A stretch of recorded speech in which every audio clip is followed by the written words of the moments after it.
Call this meeting to order. I'd like to thank our witnesses for appearing here this morning. Mr. King, welcome to the Standing Committee on Fisheries and Oceans. It's your first appearance, I believe, before our committee. I want to take this opportunity to congratulate you on your new role and thank you very much for being here this morning. I believe, Mr. King, you're going to start off with some opening comments and then turn it over to Mr. Huppe to give a brief overview of the estimates. So, Mr. King, whenever you're prepared, certainly please proceed. Merci, Monsieur le Président. Thank you, Mr. Chairman. I'd like to thank the committee for the invitation to appear today to discuss our department's supplementary estimate C for 2012-2013, and our main estimates for the fiscal year 2013-2014. As you noted, Mr. Chairman, Minister Ashville will join us at the proceedings shortly, and he will have opening remarks to make, so I intend to keep my comments very brief. If I could, Mr. Chairman, and thank you for your kind words, I would like to begin by telling the committee how honored I was to be appointed Deputy Minister of Fisheries and Oceans on January the 14th, 2013. As some of the members may know, I have had the pleasure of working in 8 federal departments for almost 30 years. For over 15 of these years, I've served at the Assistant Deputy Minister, Associate Deputy Minister, or now the Deputy Minister level. I feel very fortunate in that regard. Members may also know that over the last 20 years or so, I've had the occasion to work in a few different positions in Fisheries and Oceans Canada, and had the opportunity to work alongside the Coast Guard. And I'm very grateful to have been given the opportunity to return to DFO as the Deputy Minister. Monsieur le Président, je sais que les membres du comité reconnaissent la valeur. Mr. Chair, I know that the committee members have a full appreciation of the important work that is undertaken by the Department and the Canadian Coast Guard on a daily basis. And I know, based on the number of times I have appeared before the committee in past years, that there is an appreciation of the efforts of the men and women of DFO and the Canadian Coast Guard to implement such an important and challenging mandate. In the short time since my return, I have had the opportunity to reacquaint with old colleagues in DFO. To the department a few weeks ago. Mr. Chair, I feel very capable and very fortunate to have inherited such a dedicated and accomplished senior management team at DFO and CCG. A few of these colleagues are with me today, and I believe are not strangers to this committee. With me are David Bevan, on my right, our Associate Deputy Minister, Marc Grégoire, le commissaire de garde côtière canadienne, à sa droite, France Pajot, sous-ministre adjoint principal de la politique. France Pajot, Senior Assistant Deputy Minister. And Trevor Swerdfager, Assistant Deputy Minister of Business Transformation and Program Policy. Once again, Mr. Chair, I thank the committee for the opportunity to appear here today. If the committee is in agreement, and if there are no questions of me, I would ask our CFO, Roch Huppe, to provide the committee with an overview of our 2012-2013 supplementary estimate C and our main estimates for 12-13.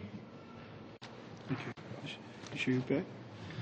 Merci, Monsieur le Président. Merci pour l'opportunité. Thank you, Mr. Chairman. Thank you for the opportunity to present to you a brief summary of our supplementary budget C for 2012-2013 and our main estimates for 2013-2014. All of you a short presentation deck that I will use. I will skip right to page 3 of the deck and start off with a short summary of the highlights of our supplementary estimate C. So basically what you see in front of you is a status update of our spending authorities for year 2012-13.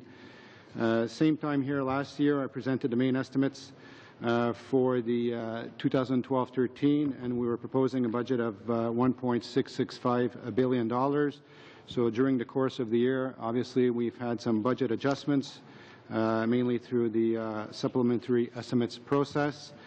And what we are showing now is that for the year, we will have just over $1.9 billion in spending authorities.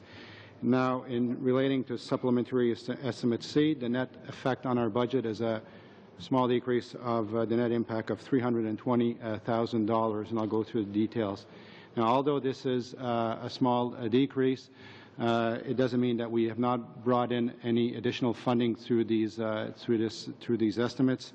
Actually, we're bringing in just over $6.8 million of additional funding. It's just that this additional funding is being offset by surplus spending authorities within Vote 5, or capital expenditures. So I'll move you to page 4. So here's a summary of that new additional funding that we're bringing into the department for 12-13. First item is close to $2 million relating to revenues stemming from the sale of property. When the department proceeds with a disposal of land or real property, what happens is that we get funding back through Public Works, and we're entitled to respend it on same type of activities. The second item is over $1.7 million in relations to the United Nations Conventions on the Law of the Sea, what we refer to UNCLOS. Basically, this is an item that was part of our sunsetting programs last fiscal year, and for which Budget 2012 provided us with renewed funding of close to $5 million over 5 years. The third item is just close to $1.5 million relating to the Asian Carp Initiative.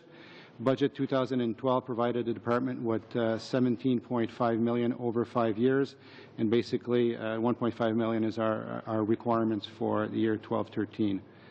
$1.1 million in relations to the definition phase to renew the helicopter fleet for the Canadian Coast Guard. That's basically funding that was obtained through last budget also, Budget 2012, and was included in the $5.2 billion fleet renewal announcement. $269,000 relating to government import regulations and border processes for commercial trade. This is a horizontal initiative which DFO is part of. It's led by the Canadian Border Services Agency. DFO received $1.4 million over 3 years in relation to that. $229,000 relating to the cleanup of oil spills. Basically, when Coast Guards provide assistance for the cleanup of these spills, we're entitled to recover expenditures from the company that was liable for it. The remaining of the sub-C is actually what we call transfers between votes. As you may know, the department, the minister, does not have the authority when to move money from Vote 1 to Vote 5. I have put in an appendix a full listing of these transfers. I will not go through them, but if you have any questions on any of these, I'll be happy to answer them. I'll move you to page 5 right now, and go through a summary presentation of our main estimates for 13-14. So on page 5, what you see here is a summary under Vote 1, operating expenditures. We're seeking just over $1.1 billion. $740 million of that $1.1 billion is salary expenses. Under Vote 5 are capital expenditures, $360 million. 75% of that funding is in relation to the Canadian Coast Guard for fleet and shore-based assets. Vote 10, our grants and contribution program, $59 million. It's pretty stable to last fiscal year from a main-to-main comparative. And then the two last items, which are statutory in nature, which are contributions to our employee benefit plans, $130 million, and Ministers of Fisheries and Oceans salary and motor car allowance, $100,000, brings a total ask for 13-14 of $1.668 billion compared to $1.665 billion in 12-13, so a slight increase of $3.1 million. I will go in a few minutes over the key increases and key decreases when comparing budget, the main estimates of last fiscal year to 13-14. The three next page, I'll go quickly through it. This is basically a breakdown of our proposed main estimates of $1.668 billion between our different program activities. The department has 26 program activities, including the internal services activities. So page 6, under the economically prosperous maritime sectors and fisheries strategic outcome, that basically include our programs that support sustainable and effective use of Canada's water resources. We are planning to spend over $421 million. You will know that 60% of that spend lies with the two first program activities, so the integrated fisheries management, basically the management of commercial and recreational fisheries, and the small craft harbors program activity. Point of note on this page, you will note in the fourth column under Vote 10, $41 million under the Aboriginal Strategies and Governance. So that's basically 70% of our grants and contribution funding is in relations to that program activity. So basically in relations to our Aboriginal fisheries programs. I'll move you to page 7. Under the Sustainable Aquatic Ecosystem Strategic Outcome, which basically includes our programs that contribute to the conservation, protection, and sustainability of our aquatic ecosystems.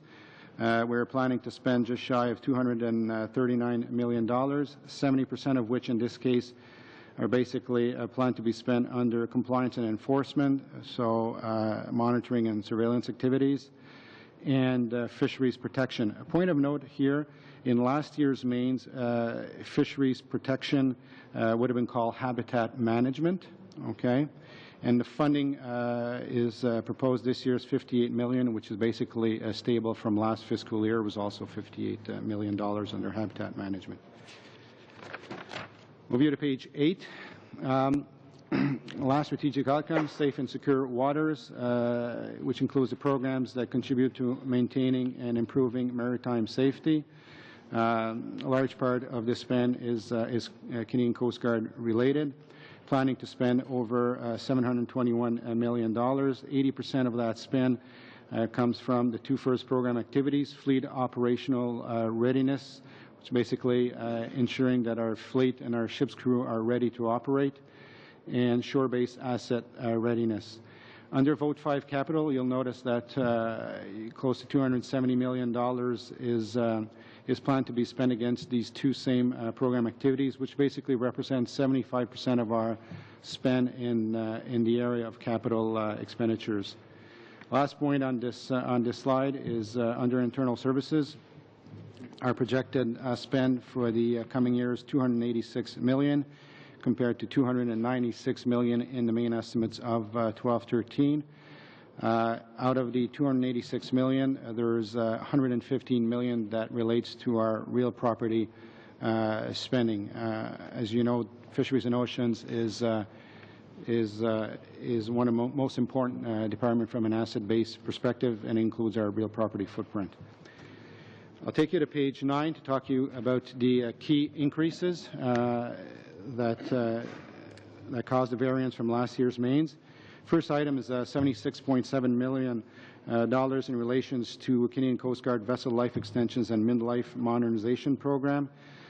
Basically, that funding came through Budget 2012, and it's part of the $5.2 billion announced for fleet renewal. There's $360 million affected of that 5.2 that's affected to this particular program.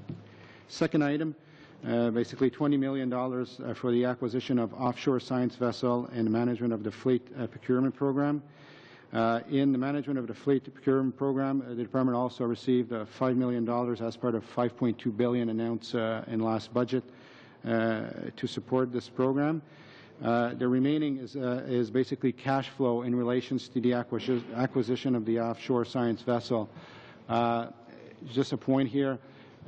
This funding variation does not mean necessarily new money or money disappearing from the budget. It basically also relates to how we use the money. So, for example, if we get $100 million to build a ship, and it's going to take 5 years, we will not spend 20, 20, 20, 20, 20 every year.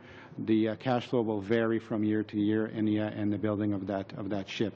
So, therefore, from the offshore science vessels, this is a cash flow fluctuation. Okay. $10.4 million related to the compensation for collective bargaining agreements. Basically, every year we get an adjustment to our salary budget in relations to the collective agreements.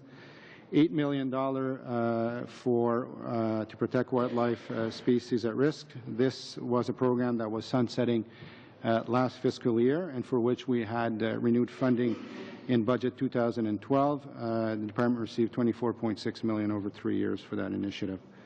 $6.6 million relating to the modernization to the regulatory system for major resource projects, what we refer to as MPMO. Again, this was a sunsetting program in last fiscal year for which we received renewed funding as part of budget 2012. We actually received $21 million over 3 years. Last item on this page is $5 million in relation to the Digby Harbour Port Association for repair to the wharf. Through budget 2012, we received $7.4 million for that effect. We've used $2.4 million in this fiscal year, so basically $2.4 was brought into the supplementary estimates. As it was announced in budget 2012, it was not included in the main estimates of last fiscal year. And this year, the $5 million that we will require in 13-14 is actually reflected in the main estimates of this year. This is why it's causing a variance of $5 million. On page 10, the decreases. First item is $37.9 million relates to strategic review measures as announced in budget 2011. Budget 2011 announced a reduction to our budget of $56.8 million. So that's the additional portion, basically the additional reduction that will bring us to that $56.8 million reduction. $23 million, second item relating to the midshore patrol vessels. Basically in budget 2005 and 7, the department received $212.5 million for the acquisition of these vessels, and this is simply a cash flow. It's not a reduction in funding. In last year's main estimates, there was $92.5 million that were projected to be spent on this, and this year's mains we have $69.4 million for that program. So that's the variance of $23 million. Item number 3, $16.7 million relating to the completion of the new aquaculture program initiative. This is a program that's actually sunsetting in March of this fiscal year. Back in 2008, we had received $70 million over 5 years, so any potential renewed funding in relations to that, if any, would be coming through the normal process and would appear in budget 2013. Obviously, it would not be reflected in these main estimates. $14.3 million in relations to the repairs as a result of the storm that happened in December 2010, mainly in the Atlantic regions. The department had received through budget 2011 $57.3 million of additional funding to repair the small craft harbors, 43 of which was spent in 11-12. And 14 in 13-14. So in 12-13. So therefore, in 13-14, there's no the money disappears as it was used for the repair of these wharves. 13.4 in relation to the reductions, second year reduction of strategic and operating review measures as announced in budget 2012. And the last item is $11 million in relating to the acquisition of the polar icebreaker. Again, here a cash flow variance, so and how we use the funding that we got for that particular build. So I'll close off by saying on the last page that obviously, as I mentioned, any budget decision, any funding decision that would affect our DFO's budget for the coming year as a result of the budget 2013 that will be tabled soon is not reflected in these main estimates. Merci beaucoup, Monsieur le Président. Thank you very much, Mr. Huppé.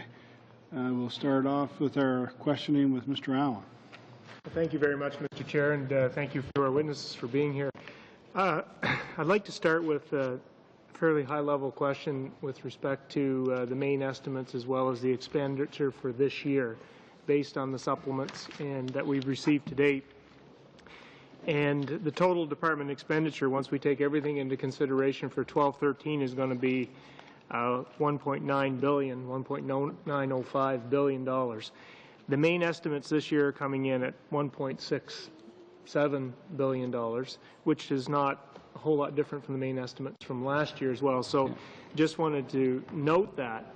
However, given that number, what are the difference in those numbers? And we have to wait for a budget, and we have to wait for the next set of SUPs and everything else. But what were some of the main sunset programs that would be included in that $300 million difference from spend this year to what are in the main estimates next year?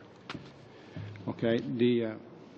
The main difference last year, we had a decrease from mains to mains, and it was mainly due to sunsetting programs. And some of the key ones were actually the Pacific Integrated Commercial Fisheries Initiative, and for which, through Budget 2012, we received renewed funding for 1 year of $22 million. The other key programs were ECFI, the Atlantic Integrated Commercial Fisheries Initiative. Again, here we've received through Budget 2012 $11 million for 1 year in renewed funding relating to that. There was also the science research, or the LAROC funding, that was sunsetting last fiscal year, for which we got renewal of 1 year for $11 million. So that's basically the key items that make up different. Also, you will notice that there's $120 million locked into what we call carry forwards, right? Mm-hmm. Every year, the departments have the authority to carry forward from 1 year to the other some funding. So, as an example, in our operational funds, we're entitled to what we call carry forward up to 5% of our initial funding. And in the capital expenditures under 4.5, we're entitled to carry forward 20%. So that $120 million is within these authorities, and it's money that was, in some cases, purposely lapsed to projects being delivered in different time frames and so on, and basically carried over to this fiscal year. What was the carryover last year? Last year was, as you see, was 60.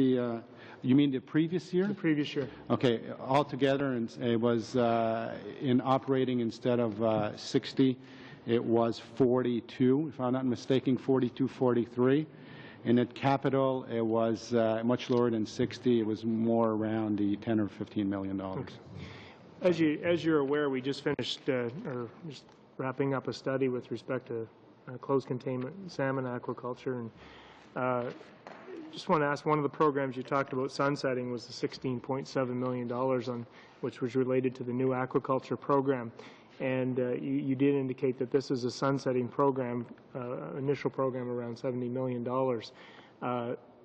I'm expecting those 16.7 represent unspent dollars.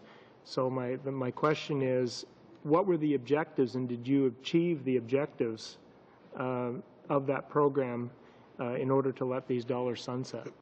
Okay. Before I'll let one of my colleagues answer the objective of the programs. These are not sunsetting dollars in a sense, or not used. When I say sunset, it means that the funding is coming to completion. Right. The $16.7 million will be spent this fiscal year, but there's no funding, no renewed funding identified at this moment to pursue this program in the coming year. So we'll go through the normal budget process. Okay, so that will frame my question a little bit differently. Okay. Then, did you achieve the objectives on the program dollars that we had? And the secondary question out of that is, the department done any work on the development of or the thought behind an aquaculture act, which was something that was asked in our hearings? Trevor. Thank you, Mr. Chairman. In terms of the first part of your question, Mr. Allen, the objectives of the program really were fourfold. The first was to improve the environmental regulation framework for aquaculture in this country, and we have made substantial advances towards that goal, particularly, but not only in British Columbia. You're probably aware we have a new Pacific aquaculture regulation that's been in place for a couple of years now. The program lying underneath it, so to speak, is up and running and has moved forward significantly. We've also been working on the development of regulations with respect to the release of aquaculture substances. That regulation has not been completed. It is in the works and has been for some time. There is a whole series of technical issues associated with its drafting, but we are making progress towards the improvement of the regulatory regime overall. The intent was never to be able to say, oh, that's done, move on to something else. Regulatory improvement was viewed, and still is, as a continuous improvement process. The second objective of the program was to improve our science base. In fact, over half the funding in the program went into science to support the regulatory initiatives, but also to understand aquaculture more generally. The funding in that program was back-end loaded. In the 5-year profile of the program, we invested more heavily in science in years 3, 4, and 5, on the logic that in the first 2 years we'd spend time thinking about and identifying science priorities rather than just hiring a series of scientists and asking them to go study something. In essence, we said, let's look at the priorities around that. And so the science funding was back-end loaded a little bit. As a result, many of the scientists that have been engaged and are doing work are still at that process now. And again, we've made significant progress in our science results, but that is never intended to be something you would say is finished, per se. The third objective of the program was to support technology innovation in the industry, and in particular with an emphasis on green technology.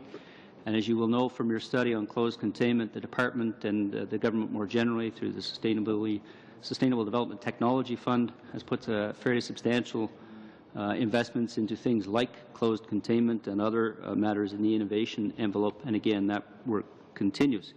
Finally, the fourth objective of the program was to position the government to put out a sustainability report that identifies on a series of criteria ongoing sustainability issues with respect to aquaculture. That report has had a series of methodological developments, if you will. When we started that, it wasn't something you pull off the shelf that say, here's how that's done.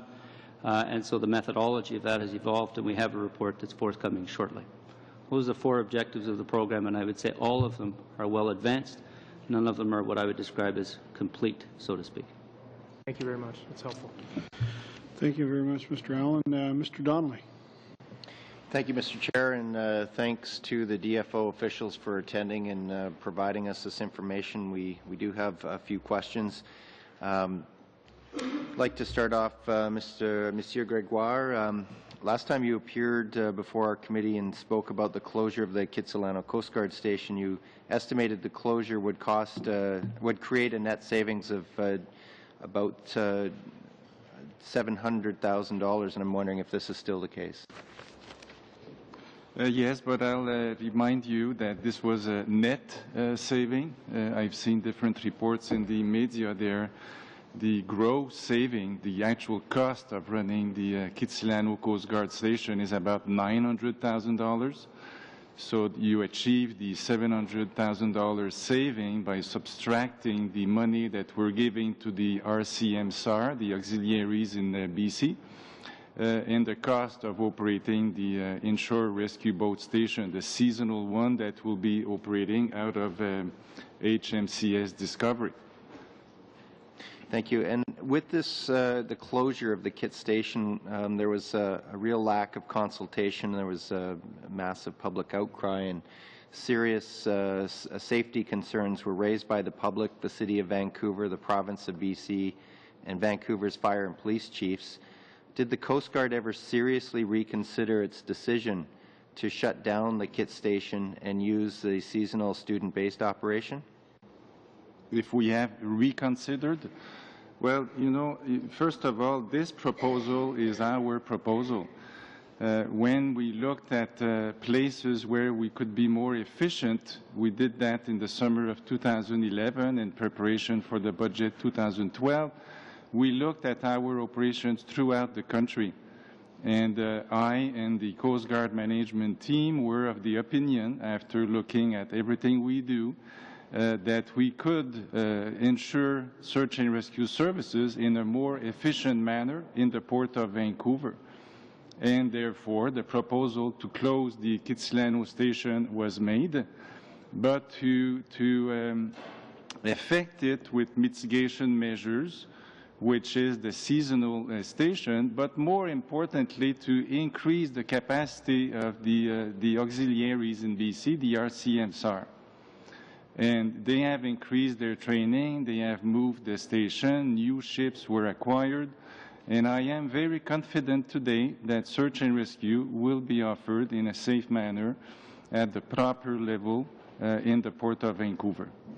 The Coast Guard caught everyone by surprise, including the province, the city, police, and fire crews when you shut down the Kit Station months earlier than expected and without any notification. But can you confirm that the land that the kit station sits on is in fact on provincial Crown land? Yes, that is correct. But on your comment about the surprise, I'm a bit surprised that people were surprised by the closure of Kitsilano, given the extent of the media coverage of that. We have said repeatedly, hundreds of times since last summer, that the station would be closing, but we never specified. Yeah, well, it is the spring. It was like 20 degrees in Vancouver when we actually closed it. But we never specified the date because we always repeated that we would close it when we felt that it was operationally safe and sound to close it. So we ran exercises. We obtained a statement of readiness from the RCMSAR in February. We announced the selection of the IRB location in January. And then we held exercises. The last one was held on Monday, February 18. Immediately after that exercise, we did a washout with all the participants, and it was felt that we could close any time after that. The land is owned by the province. Thank you. I just have very little time before I pass on to my colleagues. Just one quick last question. When can we expect the MCTS centers in Comox, Tofino, and Vancouver to be closed? And will you notify key partners in advance of that closure, those closures? Well, we have actually announced the closing dates for those stations last May. And all of those stations, as every other station to be closed in Canada, will be closed in the spring of 2014 and in the spring of 2015. I believe Tofino is first, with consolidation of its services into Prince Rupert. And the last in the country to be closed will actually be Vancouver, for which we will consolidate the services in Victoria. Thank you. I'll just turn it over to my colleagues for 2 minutes. Monsieur Tremblay. Allez-vous suivre les recommandations? Are you going to follow the recommendations of the Official Languages Commissioner, asking that you postpone the closure of the Search and Rescue Centre in Quebec City? Well, first of all, we must thank the Commissioner for Official Languages, because we take very seriously each and every one of his recommendations. Clearly, it's clear for me, all the more so because I'm a Francophone myself, the search and rescue services must be offered in the language of those individuals who will have to be saved. So in the same vein as what I mentioned to your colleague, we are not going to be transferring the services from the Secondary Research Facility of Quebec to Halifax or Trenton before myself and my colleagues are convinced that no call will be lost and that the services will be offered in both official languages. What I can tell you today is that we're nearly ready to do the transfer of the eastern portion of the Search and Rescue Centre. In other words, the part east of the 60th western latitude at Cap-à-l'Aigle near La Malbaie. That portion east of that will go to Halifax, whereas the portion to the west of that line, the services will be offered by Trenton. The eastern portion, the transfer of that will be done in the spring. Once we will be ready, there again, there's no definitive date for the time being. The western portion, that will wait until the fall. 30 seconds. 4 recommendations requiring linguistic requirements. They must all fulfill the requests, and there must be facilities for learning French. Are you going to be postponing the move until all of those recommendations are put in place? We already have bilingual positions in place. We already have a satisfactory workplace at the Search and Rescue Centre in Central Halifax, and we're not yet ready for Trenton. We will have to have a little bit more time for that, but yes, we are looking closely at this. We want to put in place the recommendations of the Commissioner. Thank you. Ms. Davidson. Thank you, Mr. Chair, and welcome, Mr. King, and the rest of your colleagues. We appreciate you being with us this morning as we try to wade through these supplementaries and main estimates. My first question is going to be on the supplementaries, and it's number 3, and it's outlining the close to $1.5 million that was spent on implementing the Asian Carp Initiative to protect the Great Lakes. And as you know from appearing before us before, that's a study that we have ongoing at the moment. I wonder if you could talk a bit about that initiative that the government has in place, how much funding is in the total envelope, what the objectives are, and what's been accomplished so far with that $1.5 million. Thank you very much for the question. Asian Carp Initiative, as you point out, announced in the budget last year, was overall $17.5 million over 5 years, and as you point out, $1.5 million to get the project started this year. Overall objectives is to address Asian carp. Prevention is number 1. Preventing Asian carp from getting into and establishing themselves in the Great Lakes area. There's a $17 billion recreational and commercial fishery in the Great Lakes, and there's other issues to be concerned about as well. So prevention, outreach, research is one of the 4 pillars with respect to the Asian carp program. Second piece is early warning, including both traditional and genetic. So warning systems in key areas. We look at the Welland Canal. We look at in other key areas where Asian carp may be able to get into the Great Lakes system, but also something called eDNA, which is a new genetic type of research that we're doing. So that's a second area, early warning. The third area is response, including internal preparedness and collaboration with Ontario and the U.S. So we're working very closely with the Ontario government and the U.S. government in terms of if they are able to get into the Great Lakes system, responding, being able to fish them out, being able to take other appropriate actions to address it, identifying the areas where they're likely to be, where the habitats are, where they're going to be the most comfortable and most likely to establish themselves. That's the third area. And the fourth is management in terms of collaborative border work, so working with Canadian Border Services and our U.S. colleagues in terms of identifying these as they come across the border. Those are the objectives. This year, as you point out, $1.5 million spent. Really two foci this year. One is to put in place the facilities and equipment to deliver the full field program starting this coming summer. And the second is conducting some research such as we did a study in the Welland Canal. How do fish move through the Welland Canal? We did some tagging and checking to see what happens and we have some receivers in there in the Welland Canal as well. We also, as I say, dealt with or purchased some of the facilities and equipment, including remodeling 2 existing labs in our Burlington facility. We have a trailer which is built for Asian carp, which can move around the Great Lakes, and other equipment so that we're ready to get going full-time in 2013. Thanks. Thank you very much.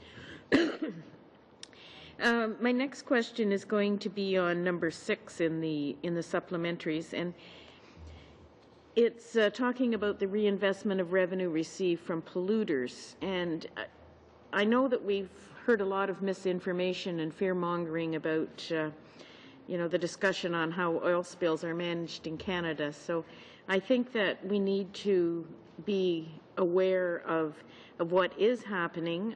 It's my understanding that polluter pay is the standard, so if somebody could confirm whether or not I'm correct on that. And I see in number 6 that Coast Guard's been reimbursed for costs that they incurred when addressing a pollution incident. So could you explain how the Ship Source Pollution Fund does work? Certainly. First of all, you are quite correct in saying that it's user pay in the oil spill area. However, we're not always able to either get the money readily from either the user or sometimes the oil pollution is from an unknown source. So in either case, if the polluter refuses us to pay, or if we don't know the source, we have access to the Oil Source Pollution Fund, which is administered here in Canada on behalf of Transport Canada, actually. So we collect our cost and we simply send a bill to that organization. They go through our bills with due diligence. They determine, which portion of each of our bills should be reimbursed. And every once in a while, they accept to pay us a certain amount of money. That is the total for subsea. Virtually more than once a year, many times a year, we do actually come here. The only way to access this money from the Oil Source Pollution Fund is through a transfer by the supplementary or main estimates. Okay, thank you. In number 11 on the SUPs, you're talking about the small craft harbors. Could you tell me a little bit about that program, what the annual budget, the main objectives are, and it talks about a transfer. So where was that money transferred to? Small Craft Harbors program is an infrastructure program designed to support the commercial fishing industry in Canada. It has a budget that has been varying quite a bit depending on circumstances, but the base is approximately $100 million. And that is spent to support harbor authorities throughout the country in maintenance of the facilities. We are not building, by and large, not building the new harbors, with the exception of the harbor in Pangnirtung in Nunavut.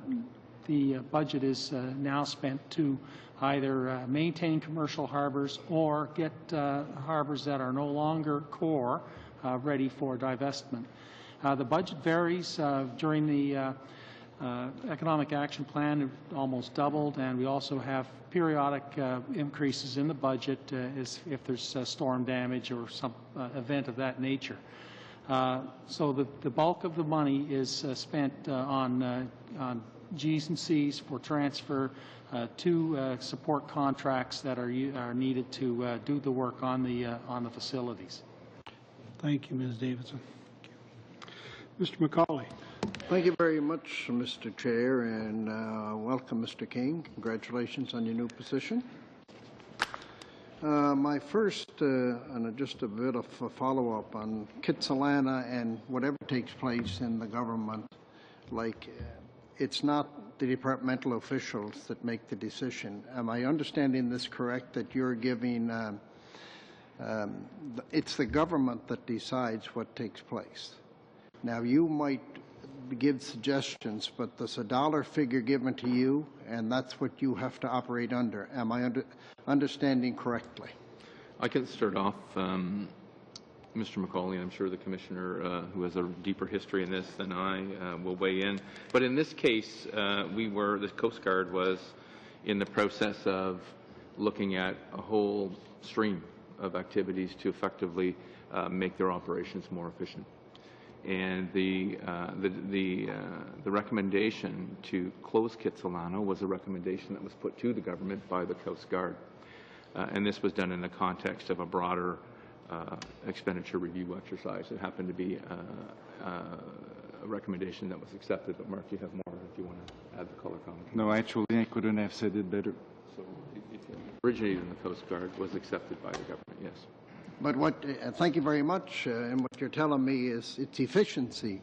It's like we have some difficulties in the Atlantic area under owner-operator and fleet separation policy. Now, I know there was, or I suspect, and I understand, and you can agree or disagree, but there has been suggestions from the department, which would be the suggestion that you gave the government on Kitsilano and other cases, that a lot fewer boats could fish the lobsters more efficiently in the Atlantic region. Not understanding that there's 32,000 people in this area making a living in this area, And I haven't seen the paper, but I understand the suggestion is made quite often. But in the end, it's the decision of the Government of Canada whether these decisions are made or not. Am I correct? I think you are correct in that. Thank you very much. We propose, ministers decide. Pardon? We propose. You propose, but when the decision is made, Yeah. if it's the decision of government. I would also like to ask, do you have a figure that, and thank you very much for the answers, do you have a figure that would put the wharves, the small craft harbor wharves in this country, what would it take above and beyond the yearly budget in order to put them in proper condition? Do you have that figure? That figure does exist. We looked at our assets and look at the condition of them. I confess I don't know if I have that figure off the top of my head. That's okay, but there's a figure, and it's a substantial figure. Yes, it exceeds our budget. That is correct. Yeah. Having said that, we do, as I mentioned earlier, from time to time get increases in the budget in order to get a jump on the problems that we've had and to put the harbors back into good working order. Also, we are actively pursuing a policy where we've been divesting to communities, to organizations, harbors that are not part of the core that are needed to support the commercial fishing industry. So that's taking our inventory down to a more manageable level.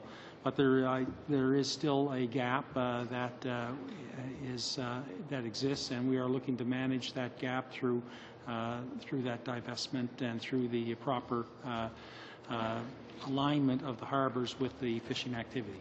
Thank you very much, Mr. Bevan. Also, then, would you agree that a reduction of $9 million in the small craft harbor budget is in fact widening or increasing the gap between putting the wharves in proper shape, or would you not agree?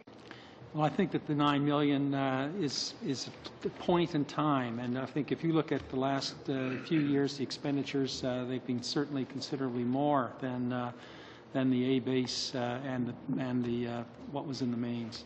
I agree with you, but it was after storms and situations that it wasn't a decision, it was a necessity that had to be cared for. Anyhow, perhaps we can agree to slightly disagree, but in enforcement, in compliance and enforcement, the budget has gone down from $116 million to $108 million.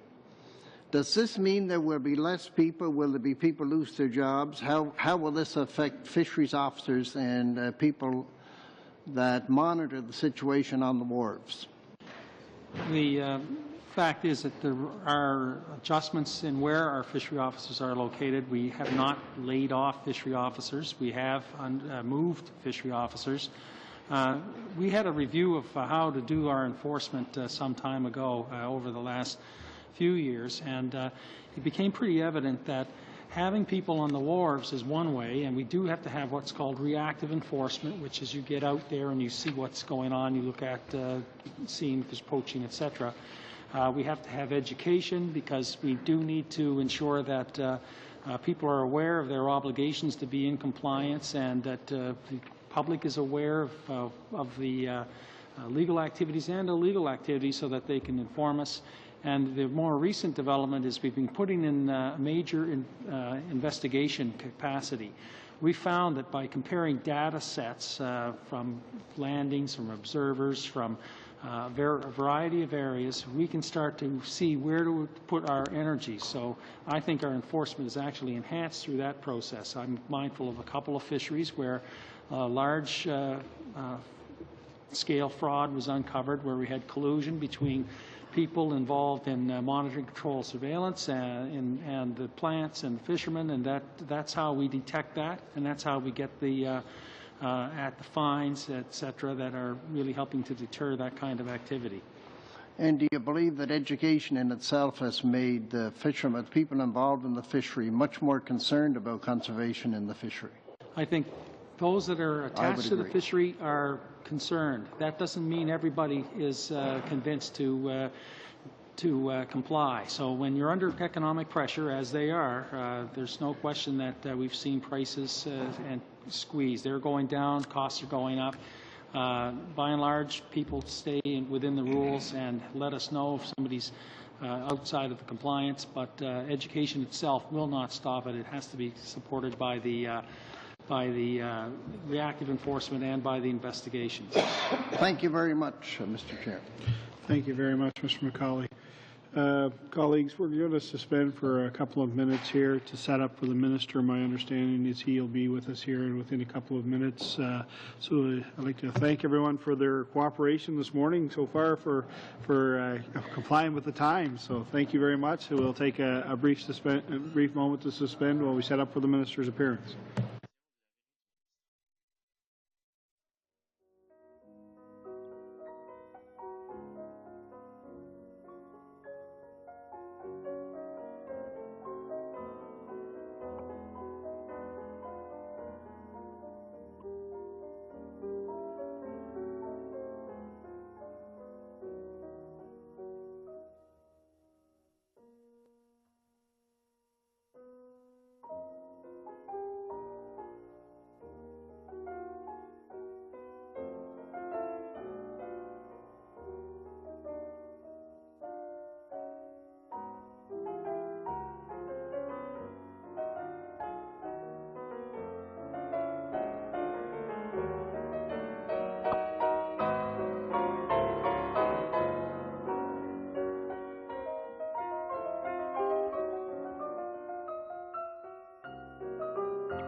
I will, excuse me, I'll call this meeting back to order.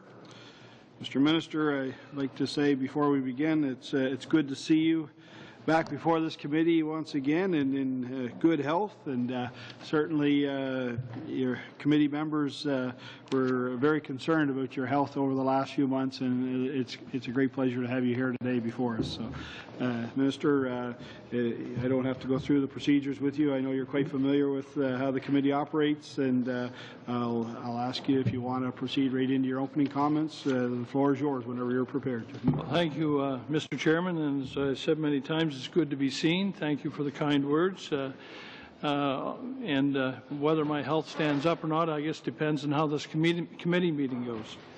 Good afternoon, and thank you for inviting me to appear today to discuss the main estimates of Fisheries and Oceans Canada. I want to thank my Deputy Matthew King and other members of our Department's management team for starting the discussion with committee members earlier on, and I understand that Matthew has already introduced all of the staff that are here with me today.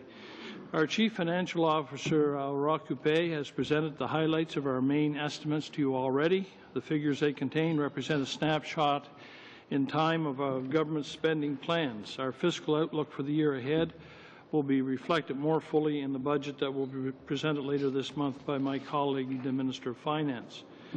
Before I get too far into my remarks, let me take the opportunity to thank this committee for your excellent work. You've been studying two important topics, closed containment salmon aquaculture and aquatic invasive species, and I look forward to receiving your reports. Officials from my department have appeared before you on a number of occasions to discuss DFO's role with respect to the threat posed by invasive species and the need to work with international partners to combat it. To that end, I was proud to announce last year an additional $17.5 million over the next 5 years to prevent the introduction, establishment, and spread of Asian carp into the Great Lakes. As Asian carp are not yet established at the Great Lakes, it's important that we take action now to prevent their introduction. Now let me take a few minutes to share with the committee members how we are advancing the strategic objectives of the Fisheries and Oceans Canada as we head into fiscal year 2013-14. In the coming year, we'll continue to be guided by three strategic outcomes: economically prosperous maritime sectors and fisheries, sustainable aquatic ecosystems, and safe and secure waters. I understand that Roch has presented an overview of the DFO main estimates for 2013-14. You will note that one of the significant increases in our spending is the $76.7 million allocated for Canadian Coast Guard vessel life extension and the midlife modernization program. This work will extend the life of vessels that have served us well in the past and enable others to reach their full operational life through modernization. Our government is proud to invest in the Coast Guard to make sure it has the ships it needs to do the job. In fact, we have made unprecedented investments in the Canadian Coast Guard, including $5.2 billion to the Coast Guard in our 2012 Economic Action Plan. That was on top of the roughly $1.6 billion we invested in the previous 6 years. To date, this has included critical spending for new midshore patrol vessels, scientific research vessels, a new hovercraft, and Canada's first polar icebreaker. It also includes the completion of major repair work on 40 of our large vessels and acquisition of an additional 98 new small craft and boats. Last month, I had the honor of traveling to Newfoundland and Labrador to announce the government's $360 million investment to extend the life of several vessels in the Coast Guard fleet. This funding will benefit the shipbuilding industry across the country and build on government's priorities to support jobs and growth. This investment will extend the lives of 16 Coast Guard vessels across Canada and complete midlife modernizations on 2 existing hovercraft over the next 10 years. Important work on the CCGS Amundsen is already underway in creating economic opportunities for Canadians. We call that investing where it counts, making sure the Coast Guard has the ships it needs to do its job and helping to develop the Canadian shipbuilding industry across the country. We will continue to revitalize the Coast Guard fleet so it can maintain its focus on keeping our waterways safe and accessible, including in Canada's north, while creating jobs and economic growth across the country. Renewing our fleet is taking place within the context of Government of Canada's National Shipbuilding Procurement Strategy led by Public Works and Government Services of Canada. This strategy aims to support a vibrant Canadian shipbuilding industry while also ensuring the highest value for public funds. My colleague, Rona Ambrose, Minister of Public Works and Government Services, recently announced a series of preliminary contracts under this procurement strategy valued at a total of $15.7 million for joint support ships of the Royal Canadian Navy and a polar icebreaker and offshore fisheries science vessels for the Canadian Coast Guard. Industry analysts have estimated that our shipbuilding strategy will contribute 15,000 jobs from coast to coast to coast and over $2 billion in annual economic benefits over the next 30 years. I'm proud to be part of a government that is following through on its commitment to build ships in Canada. The shipbuilding procurement strategy will mean long-term jobs and economic growth for the country, stability for the industry, and vital equipment for our men and women in the Royal Canadian Navy and the Canadian Coast Guard. Now let me turn now to our Canada's fisheries sector, which continues to go through fundamental changes driven by significant and unprecedented shifts in global economics, market demands for sustainable seafood, and environmental realities. We have reviewed and updated our approach to fisheries protection. The amendments make our regulatory review and approval process more effective and efficient while strengthening our protection for fish and fish habitat. In addition, we will now be able to identify ecologically sensitive areas that require additional protection. As I mentioned when I was here last year, many parts of our old regulatory system were not effective. Rules were applied differently in various regions of the country, and often we lacked the regulatory muscle to enforce regulations.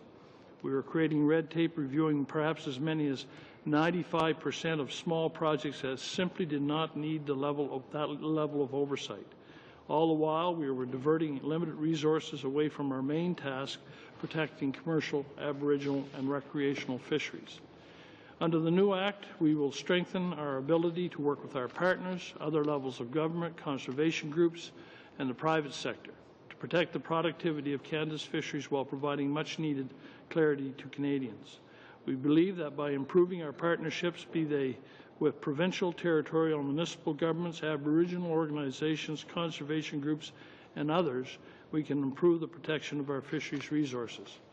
For anglers, the changes to the Fisheries Act recognize the importance of the recreational fishery and provide protection to these fisheries to support their productivity now and in the future. For conservation groups, the changes allow the minister to enter into agreements that enable the groups to undertake measures to enhance fisheries protection. For industry, the changes provide greater clarity on the types of activities that will be reviewed by Fisheries and Oceans Canada. These include regulations clarifying Fisheries Act changes and timelines for issuing permits. For provinces and territories, the new measures enable further opportunities for partnerships and working together, including broad agreement-making authorities. For landowners and municipalities, the new measures provide regulatory certainty as to whether and how the fisheries protection provisions apply to them. We're also committed to supporting the sustainable development of the Canadian aquaculture industry. Aquaculture is an industry that creates wealth because it relies almost exclusively on export markets for its revenues. Our government is proud to support the development of aquaculture. It's an industry that is helping meet growing global demands for fish and seafood and also creating jobs and growth in communities right across Canada. As the industry continues to grow, we will provide management and regulation to ensure wild fish stocks are protected and that aquaculture in Canada is developed in an economically viable and environmentally sustainable manner. That will allow the industry to continue to bring economic and social benefits to Canada and assure the public that there is a sound regulatory regime in place. We will continue working with the industry to ensure that we build on the progress to date and confirm Canada's place as a world leader in sustainable aquaculture. Another very important initiative our government is taking is the Canada-EU trade agreement, which will greatly benefit Canada's fish and seafood industry. The EU is the world's largest fish and seafood market with a global import market averaging $25 billion annually during 2009 to 2011. Current EU tariffs on Canadian fish and seafood products average 11%, with peaks of 25%. These high tariff barriers would be eliminated under an ambitious Canada-EU trade agreement. Eliminating tariff barriers would increase sales of Atlantic Canada's world-class fish and seafood products in the lucrative EU market of 500 million consumers. This would directly benefit the fish and seafood industry in Canada and create more jobs, higher wages, and greater long-term prosperity. Finally, our government understands that science is crucial to the sustainability and growth of Canada's fisheries and oceans. Science remains the backbone of this department. Fisheries and Oceans Canada is mandated to protect Canada's fisheries. So much of our scientific work is related to fisheries management and conservation. Our approximately 1,500 scientific staff members do a wide range of research on Canada's oceans, in addition to their many other duties, including support for fisheries protection provisions and species at risk. They do work in Canada's Arctic, an important priority of this government and for Canada.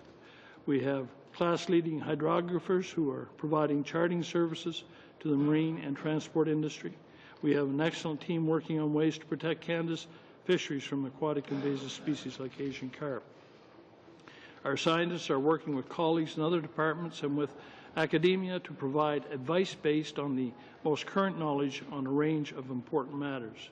These are just a few examples of the great things our scientists at Fisheries and Oceans Canada are doing for Canadians. We are proud of their work and will continue to support them. We take seriously our responsibility to conserve, protect, and ensure that these resources contribute to the economic prosperity of our country today and for future generations. I'd like to thank you very much, and I'd be happy to address any of your questions. Thank you very much, Minister. We'll start off with Mr. Camp. Yeah, thank you, Mr. Chair, and thank you, Minister and officials for being here with us today. As parliamentarians, we were involved, of course, in the amendments to the Fisheries Act in Bill C-38 and then some smaller changes in Bill C-45. Some of those changes, most of those changes relating to the fisheries protection provisions of the Fisheries Act. Now, you referred to it a little bit in your comments, but I just wonder if you can expand a little bit. Tell us why you think those changes to the Fisheries Act were needed, and if you can provide an update on the status of the coming into force of the provisions and the implementation of the new fisheries protection program, either you or your officials. Well, thank you, Mr. Camp. As you likely recall, the reason for changes in the Act were primarily to refocus the Department of Fisheries and Oceans on the priorities of what should be the priorities of Canadians, and that focuses on recreational, commercial, and Aboriginal fisheries. The amendments come into effect in two phases. The first phase, which came into effect upon royal assent of Bill C-38, June 29, 2012, that particular phase enables regulatory efficiency, partnership, and enhanced compliance. The second round of amendments come into effect on a date to be determined by Governor and Council, and this includes amended prohibition factors to guide decision-making and further regulatory tools to enable partnerships. The Department is preparing for July of this year as a target for implementation.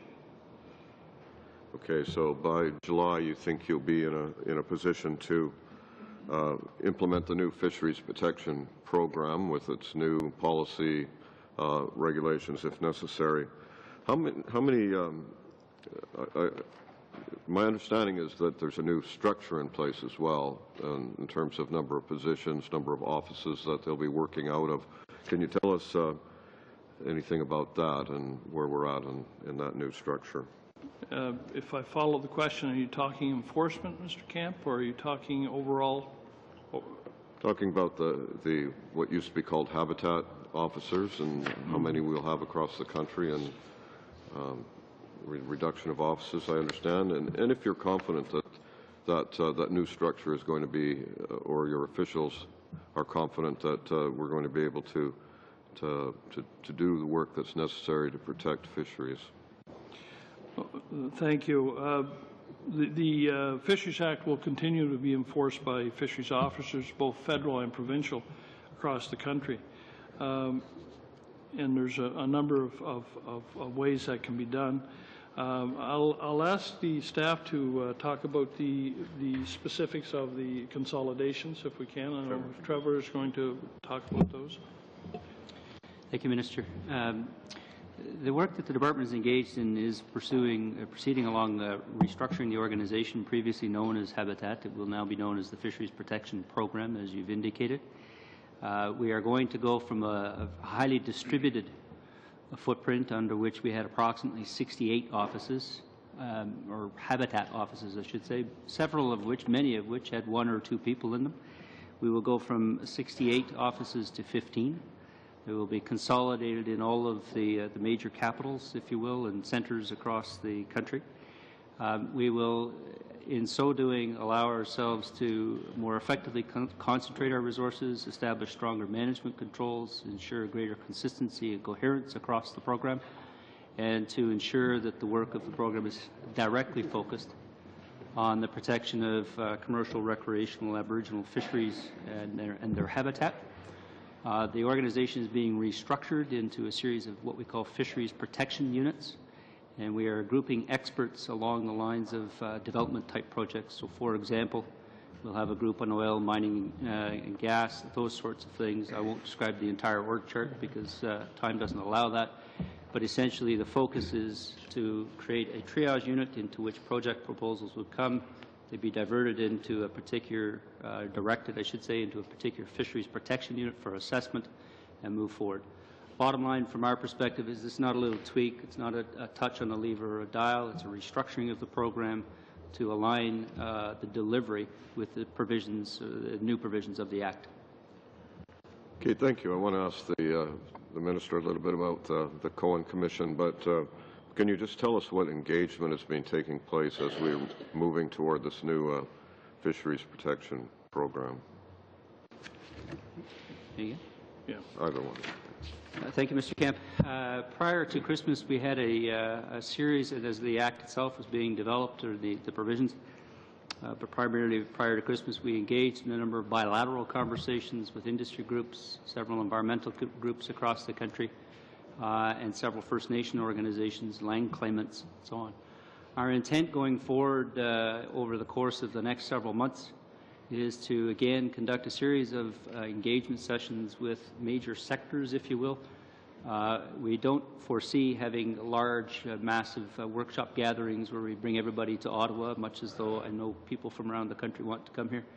But it would be a case where we would work with communities and sectors that are engaged in fish habitat protection in a series of bilateral discussions over the course of the next 3 or 4 months. Okay, thank you very much. So, Minister, about the Cohen Commission, as you know, the final report was tabled in the House of Commons in October of last year after almost 3 years and $26 million. Can you summarize for us what you and your officials have been doing with the report since then, and if and when there might be a government response? Well, thank you again, Mr. Camp. Of course, as you indicated, the Cohen report was about a 3-year exercise and cost several millions of dollars. It's an important report, and we thank Justice Cohen and his team for the hard work that they did in compiling the information and the many hundreds of hours of testimony that they received. Of course, we established the Cohen Commission in 2009 to get a better idea of what was happening to the decreasing salmon stocks in British Columbia. We will be working, there's about 75, I think, recommendations that were targeted towards DFO in that report. We will be working with stakeholders and partners, and we are currently reviewing Justin Cohen's findings and his recommendations very carefully. A lot of what he is recommending we currently we currently do in many ways, and monies that we will be directing over the course of the next few years will address some of those issues as well. Thank you very much. Mr. Chisholm. Thank you very much, Mr. Chairman, and Minister, good to see you. Thank you and your officials for taking time to come and see us. Let me just say at the beginning that this is an extremely important process to us as parliamentarians. Take a look at the mains and the supplementary estimates. Of course, given the fact that the report on plans and priorities hasn't come down yet, it makes it difficult for us to analyze these documents without knowing what your department or what the government's priorities are. So I'm hoping that you will be agreeable, and your officials, we have until the end of May, that you and your officials will be agreeable to coming back once that report has been tabled, so that we can address further questions to you. I wanted to also move a little bit to the whole Phase 2 process of the implementation of the major changes presented in Bill C-38. The Phase 2 in particular, Minister, you said at the end of the spring that there would be full, open, and transparent public consultations on the changes that were prescribed in those legislations. They're very significant as they relate to habitat management. I know that there was an internal deadline of January the 1st. I understand it may now be April the 2nd. But I guess I'd like to, in that respect, ask you a couple of specific questions. If you could provide us with information as to who and when there have been meetings held with respect to consultation on these specific provisions, whether that be stakeholders, whether that be First Nations, and the nature of those discussions. And in addition, would you give us an indication of what your schedule is, what your department's schedule is for engaging in further public consultation prior to the amendment, as you committed to when Bill C-38 was being debated? Of course, we went through went through a lot of consultation prior to, and I think, I'm not sure if we provided a list to the committee on some of our earlier consultations. I believe we did. In December, is my understanding. And we continue to consult with various stakeholders within and conservation groups to further this process. As far as the exact timelines, we'd be happy to provide an additional list of people that we have consulted with since December. We can do that. That's not a problem, Mr. Chisholm. And as far as the exact timelines, do we have the exact timelines and for further consultations? Deputy? We have been consulting nonstop really since the list that we tabled with the committee in November. As Minister said, we're happy to give you that. And I think we could go further and lay out a prospective consultation schedule that will take us till, say, the end of the session, just to give the committee the full sense of where we're going on this. It's that third part of the schedule is always a little bit tentative. Sometimes these are very difficult to set up, but I think we could give you what we have. Thank you. I would appreciate that. And as I had asked, a bit of information on the nature of those consultations, because one person's consultation sometimes is another person's happenstance meeting in the mall. So we want to get that. I had one other quick question, and then I'm going to share the rest of my time with Mr. Toon, and that was that I understand there's a new habitat policy being brought down sometime this month. If so, would you confirm that? And if not, when can we expect to see a new policy in this regard presented? I know we are currently working on a new habitat policy with regard to the timelines. We could ask Mr. Schwerdtfeger if he has the timelines for that. There's no policy coming out, as the Minister has just said, in April. One of the things that the Department will be doing is, as we engage with Canadians across the country over the next 6 or 8 months, and as regulations come forward, one of the things the Department will be doing is considering what changes to the existing policy base are required. At some time in the future, and we don't have a detailed plan as to when a new policy would come out and what it would look like. The work that is underway right now with respect to getting ready for the coming into force focuses on providing guidance to staff in terms of getting up and running in the initial instance. The Department has also devoted some attention to the development of a regulation that would lay out requirements for information of a proponent and timelines by which the Department would make decisions. That regulation has not yet been presented for consideration. I can't tell you the timeline at which it will come out. The Department has done some preliminary analysis on that, but it's not the Department's call as to precisely when that would come out in the regulatory process. Okay. That's a regulation as opposed to an overall policy. Okay. Thank you. Merci, Monsieur le Président. Thank you, Mr. Chairman. Thank you, Minister, for being with us. Last month in the House, you stated that there had been no change to the publishing policies, so to speak, of the Department.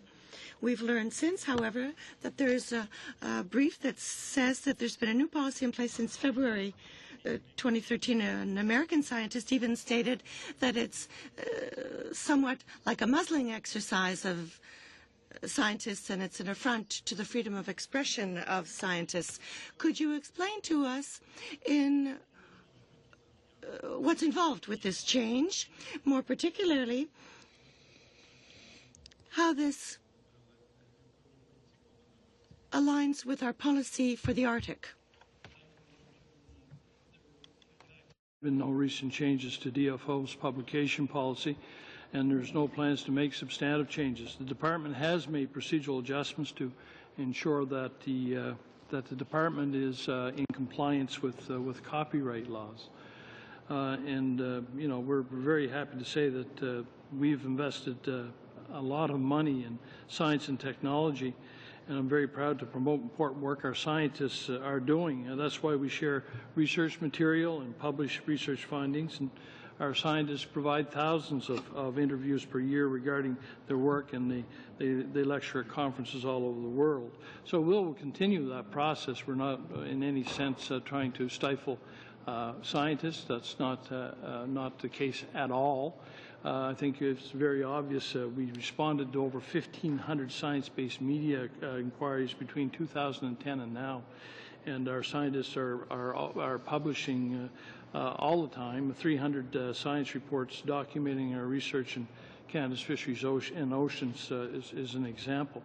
In terms of the specific question and what brought the policy into question and questions around that, I would defer to Mr. Stringer. He can provide the answer to that based on policy work within the Department. Merci pour la question. Comme le ministre. Thank you for the question. As the Minister stated, there was a process for approvals for the publications of scientists working for the Department. It's been in place for a long time, in fact, since the 70s.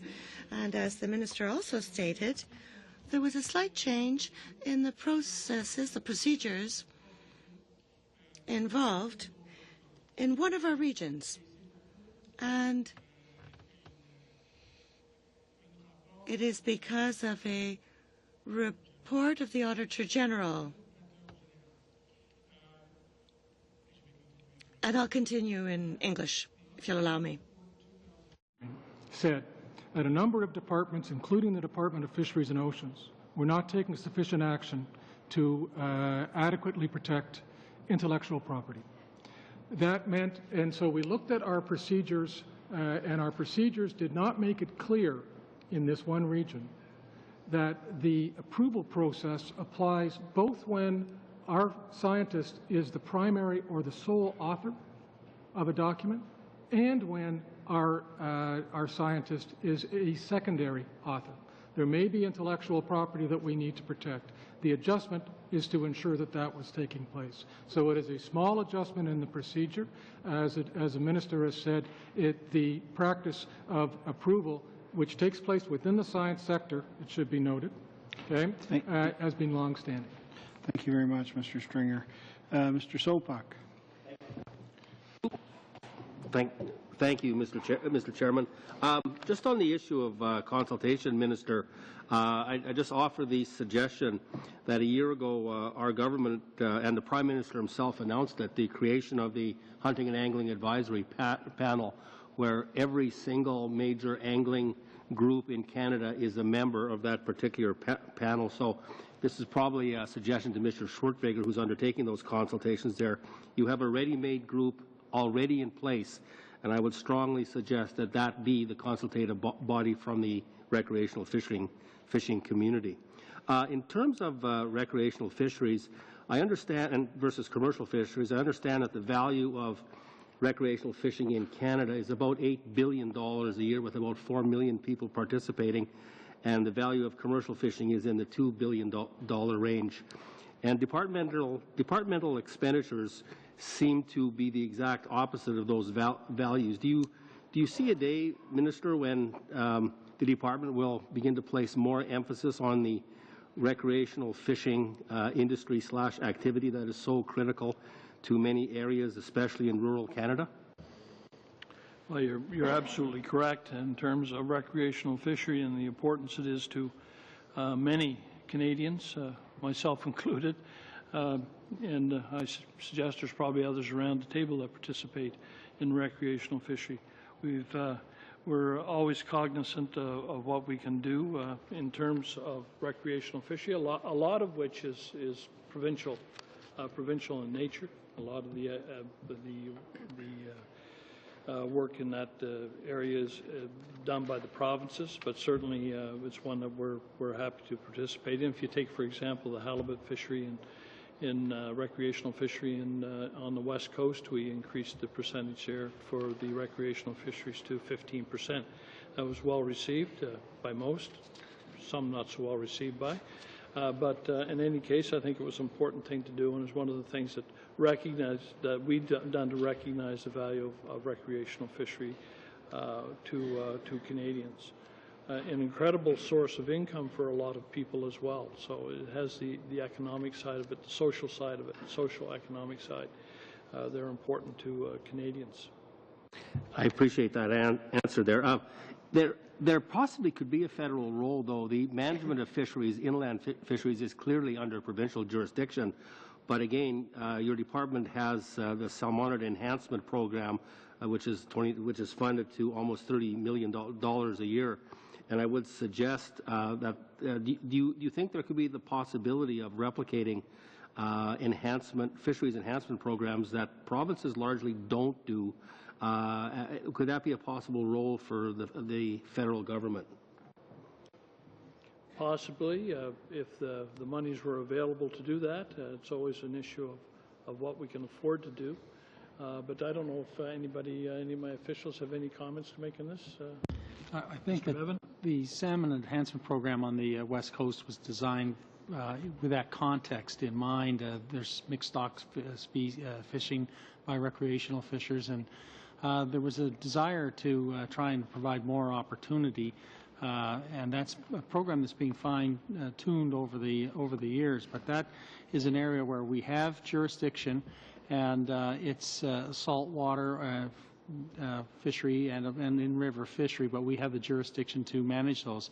I think it's a different context. When you look at the recreational fishery in the interior of the country that's managed by the provinces, you have numerous lakes, and where would you enhance, and what kind of enhancement would you be considering, and it would have to be worked out with provincial jurisdictions, and perhaps there's better ways of approaching the recreational fishery, which is thriving in those jurisdictions at any rate. So it was a different history around the West Coast Salmon Enhancement Program.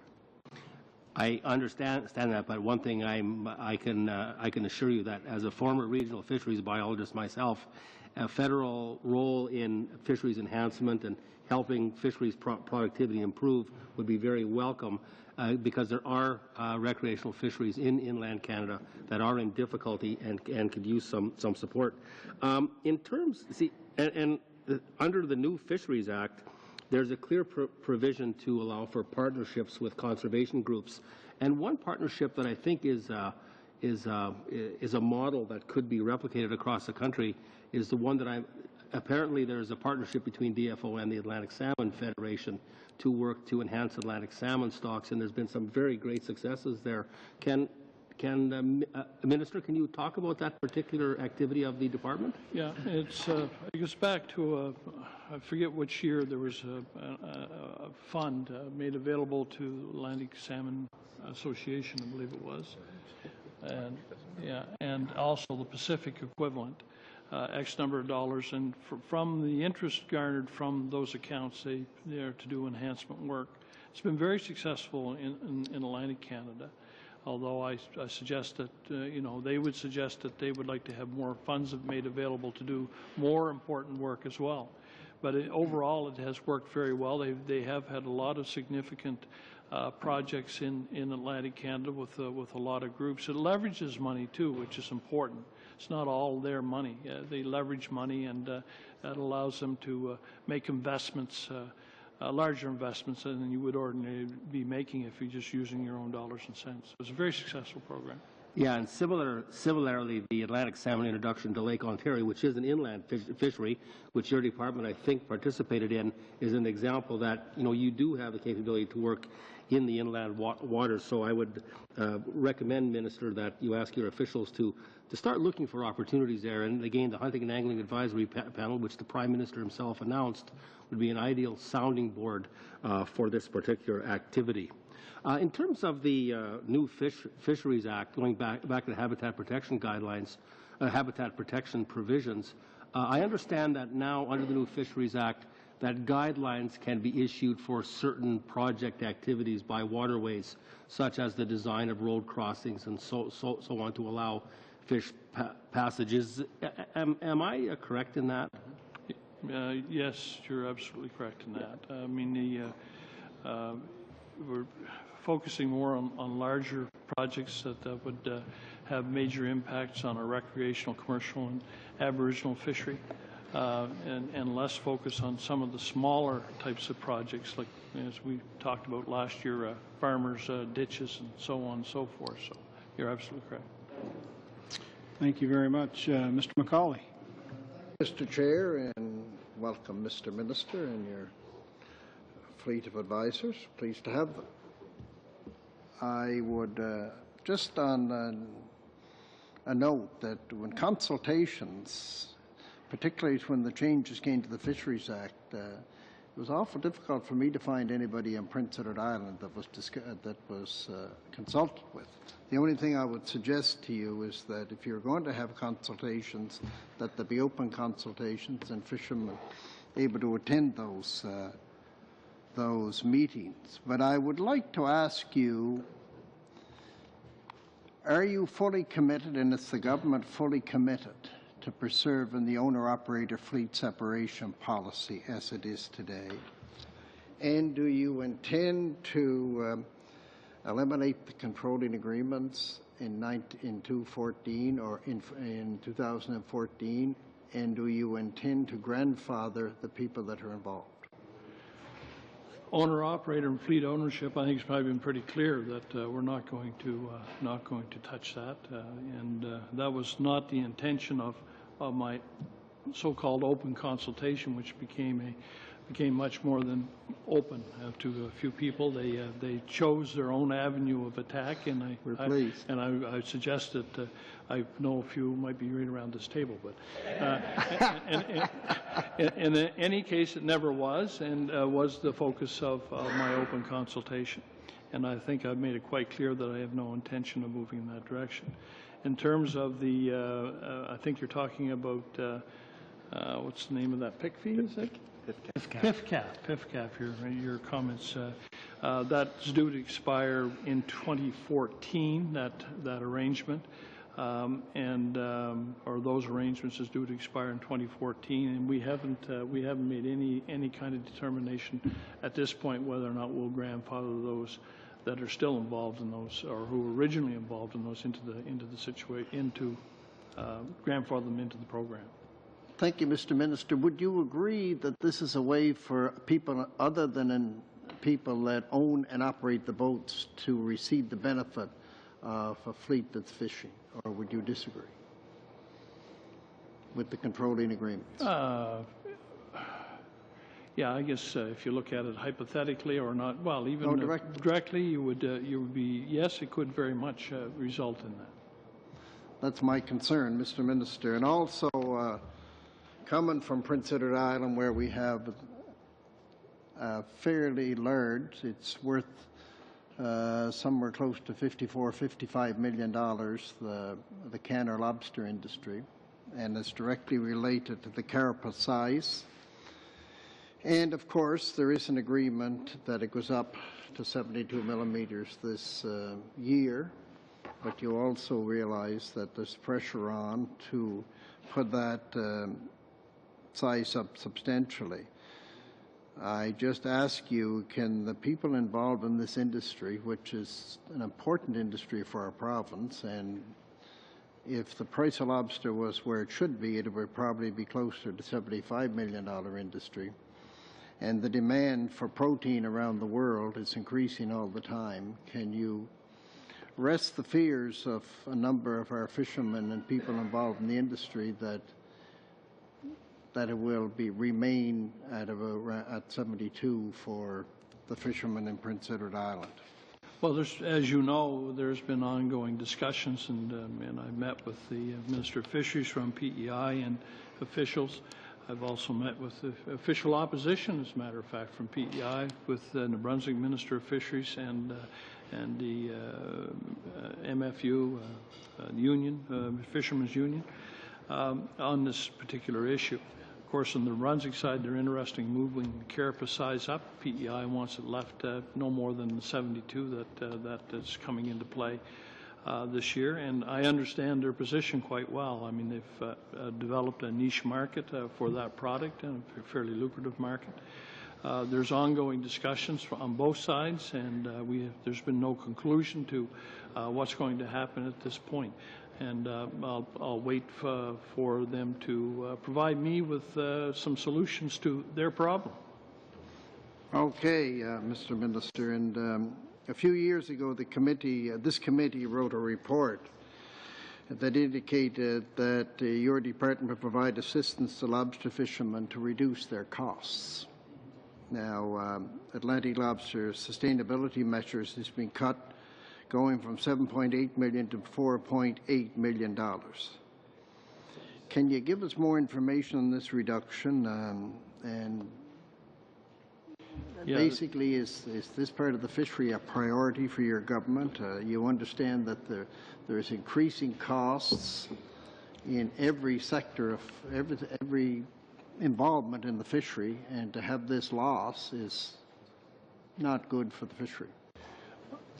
Thank you. In terms of overall, we've invested a fair bit of money, as you know, in license buybacks, et cetera, for the lobster industry, and reduced the licenses considerably, I think by over 500, if I recall correctly.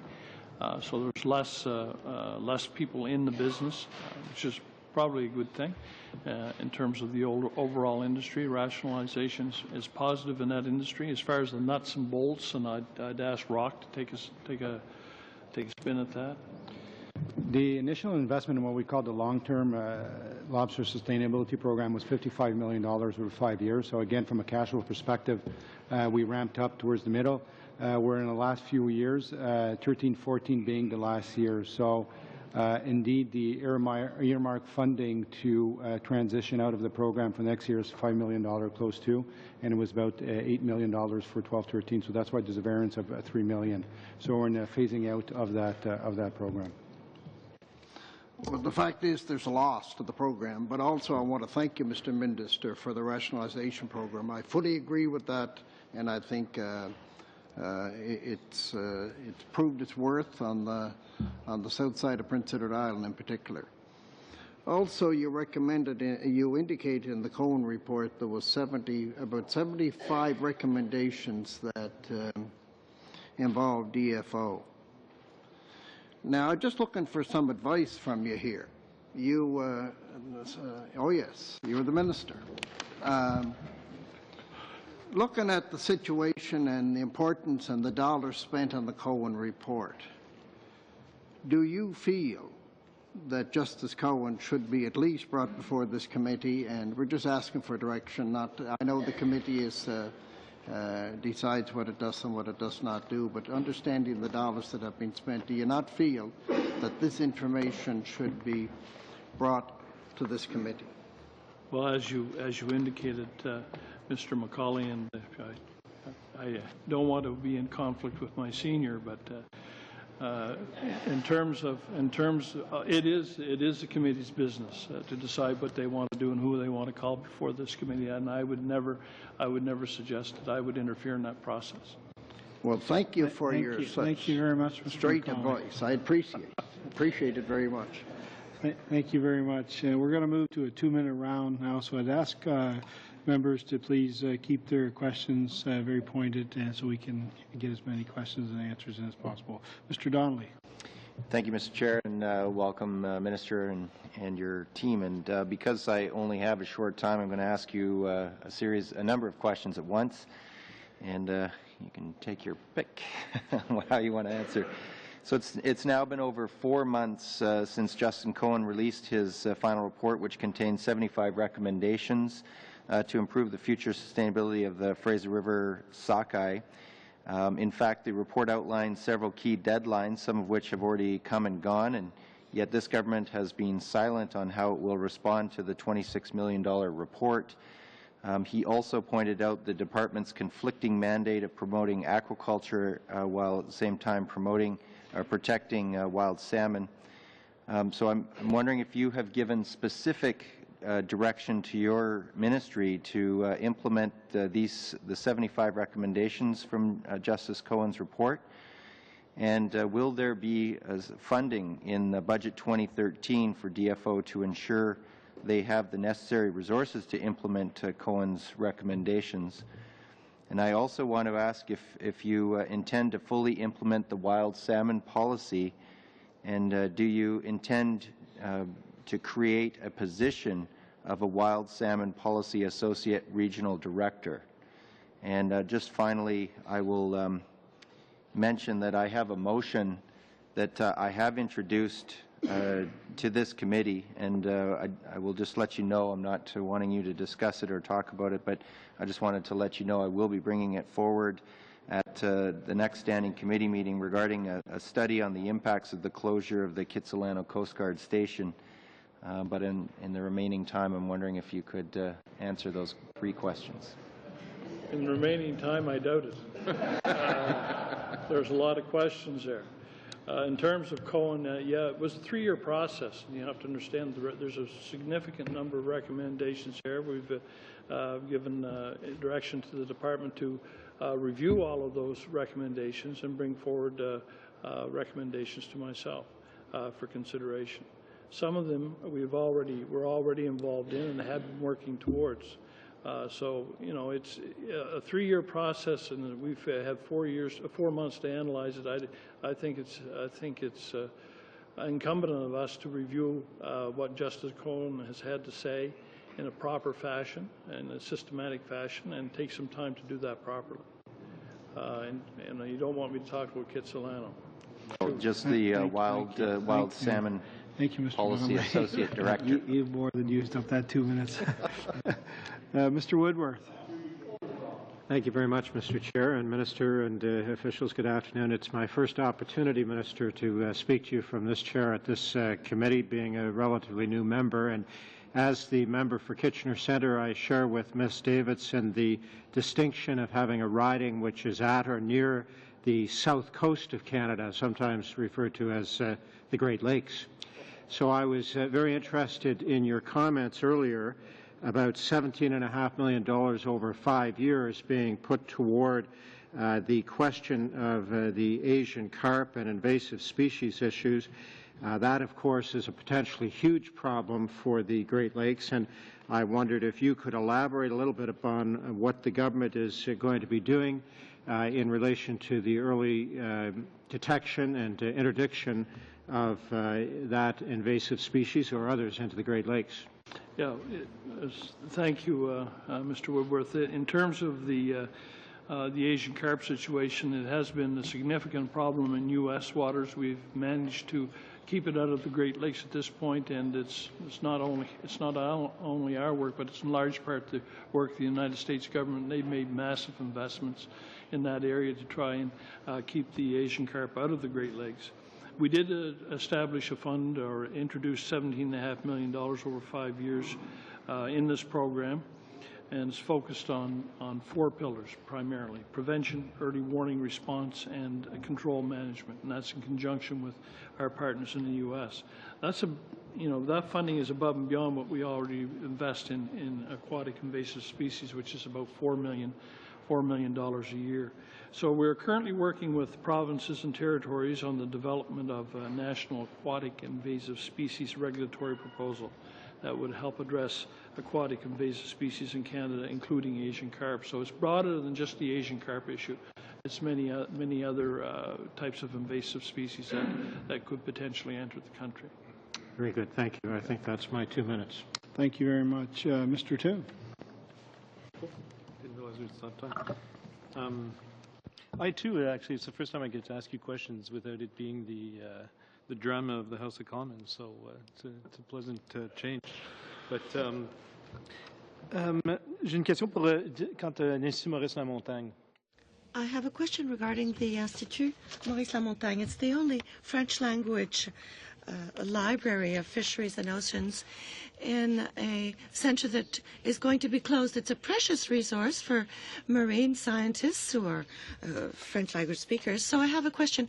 Why close the only French language library at the Institut Maurice-Lamontagne? Because of the technology that's available today, we decided to modernize our library services and take advantage of the technology that we have today and the information resources available in a digital format. The library resources will continue to be made available, and they can, if somebody wants a hard copy other than receiving it online in a digital format, they will be able to do that. In terms of the information available in French, that will also be still available. It's just a change in direction and effort for us to try and make our system more efficient, more streamlined, and at the same time save some dollars for Canadian taxpayers. So we don't believe this is going to impact on the resources that we have. They'll be kept protected in protected areas, that we know that they'll be there for future generations, but a lot of that information will be provided in a digital format. Est-ce que je comprends de ça qu'on croit que les... Must I understand that your belief is that Francophones are more talented with regard to research via some electronic means as opposed to Anglophones? Well, maybe I would suggest maybe you are much more talented, Mr. Toon. I don't know. So that puts me in an awkward position. Je dis pas que... Much, Mr. Toon. Created a diversion here with Mr. McCauley. Mr. Camp. Yeah, just very briefly, in the presentation that Rock provided for us, he mentioned, as we know, the significant decreases in the main estimates, or they relate to some of them relate to the implementation of the strategic review, which was in the budget of 2011, and the implementation of the strategic and operating review, which is in budget 2012. And I just wonder if the minister or your deputy, if you could just provide a brief explanation for how those two exercises differed. And